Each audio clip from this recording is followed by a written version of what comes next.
पावसात सहजपणे रानात डोंगरात उगवणारी ही भाजी जरूर घेऊन या. फुल ऑफ विटॅमिन्स. जरा महाग असते पण थोडा काटकूस जराही करू नका.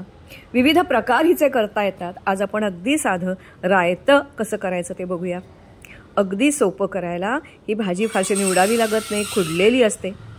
फक्त स्वच्छ धुवून घ्या आणि मग तूप, मीठ, जिरं, हिंग आणि किंचित मीठ घालून परतून बस एक वाफ आणा आणि झाकून ठेवून द्या.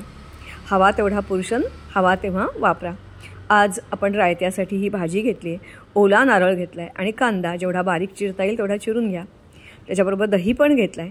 दही थोडा वेळ बाजूला ठेवलं आणि ज्या भांड्यात करायचे त्या भांड्यात हे सगळे पदार्थ एकत्र केले. चव बघून आवडीनुसार मीठ आणि साखर घाला आणि मग त्याच्यात दही घाला, मिसळा की तुमचं रायतं तयार झालं. डाव्या बाजूला घ्या किंवा नुसतंसुद्धा डाळीबरोबर खाल्लं तरी चालेल. अनेक विटॅमिन सप्लिमेंट्स असं काही घेत राहण्यापेक्षा नैसर्गिक स्रोत असणारी ही भाजी जरूर खा.